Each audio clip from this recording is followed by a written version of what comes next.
Welcome to Salad with a Side of Fries.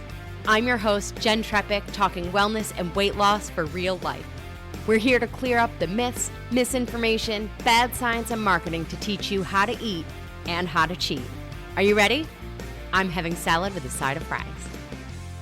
This week, we're talking about butter.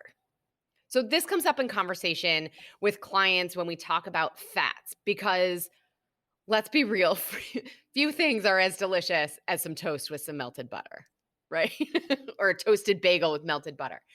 So, but many of us like to cook with butter.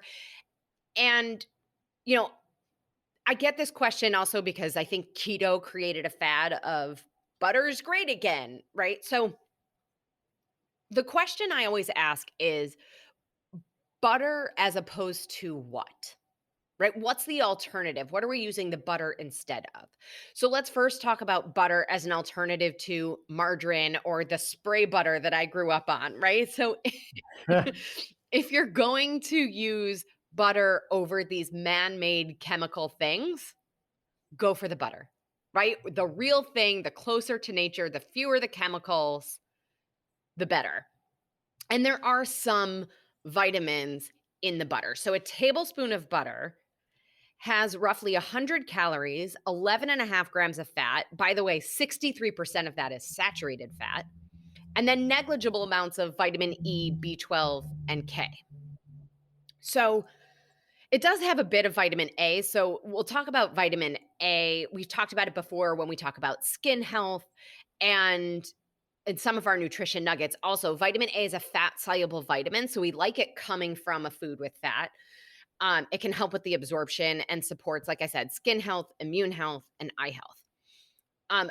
The other scenario I think that comes up with butter is using it instead of olive oil, walnut oil, or even instead of eating nuts as our source of fat. And if you're asking me to choose between those in this scenario, I'm going to go with the oils and the healthful oils and the nuts, because they're actually giving our body the healthful fats that we need. Butter coming from dairy is not our best source of fat, right? Butter is made when you churn milk and then separate the liquid from the solid fat. The solid fat is butter. The liquid is buttermilk. So you may have heard some healthful claims about butter, and I want to address those quickly for a second. So you may have heard that butter gives us a kind of fat called CLA, or conjugated linoleic acid. So there's tons of research that CLA can help reduce body fat and may have some anti-cancer properties as well. However, the therapeutic dosage of CLA is 3.4 grams per day. And the type of CLA that was studied is called tonillin CLA, which comes from safflower oil. So we don't really know if butter is going to give us those benefits. And you would have to eat between 14 and 31 tablespoons of grass-fed butter per day to get the quantity of CLA that has a therapeutic effect. So at that point, you're getting so much of the saturated fat that you don't need. The balance is completely out of whack, right? So good science applied in an inappropriate way. So you may have also heard about butyrate as part of the argument for butter. So butyrate is a kind of fat that's a source of energy for cells in our intestines, and it can actually be produced by healthy gut bacteria. But if you have gut issues, you may not produce butyrate, and then eating foods with butyrate can be helpful. So you'll see in the studies that connect butyrate to helping many of these gut diseases. But again, how much butter do we have to eat? So one study showed 300 milligrams of butyric acid per day was helpful. And, that's a couple tablespoons of butter per day.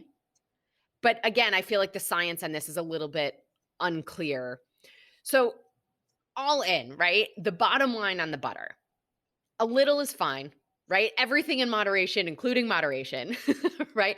And there may be some minimal benefits to including it. Certainly we like real butter better than, say that times fast. We like real butter better than margarine or the chemicals mixed to taste like butter. But our health is best served when we include more healthful fats like olive oil, avocado oil, nuts, and omega-3 rich foods. Good? Awesome. Victor, thank you again for being here. Absolutely. Thank you for having me, and thanks for asking me great questions.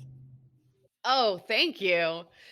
As always, everybody, I'm your host, Jen Trepic. Connect with me on Instagram at Jen Trepic. Our Facebook page, Twitter, all the things. It's actually all the same handle, JENNTREPECK.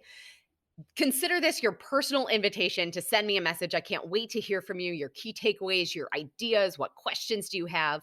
Plus, it's also the easiest way to learn more about working with me directly. Of course, if you're not already, join our membership program by going to glow.fm/salad with a side of fries to show your support for this podcast, this community, and most importantly, your health.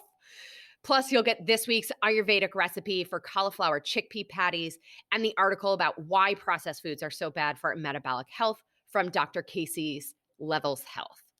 So until next week, everybody, remember, it's all about activating our parasympathetic nervous system to rest and digest. And we'll see you next week.